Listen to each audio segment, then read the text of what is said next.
Sånn, da var vi godt i gang med sykkelturen for i dag. Det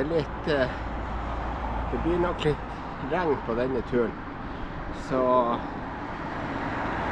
jeg er ikke helt sikker på hvor langt jeg blir å sykle i dag, men det er godt å komme seg ut selv om været er litt dårlig. Da fortsetter vi sykkelturen i dag mot 13 sentrum, og så ser vi nå når vi kommer dit hvor langt vi blir å sykle, og jeg blir nok å stoppe innimellom og prate litt i dag også. Så følg med og ha en fin ettermiddag videre.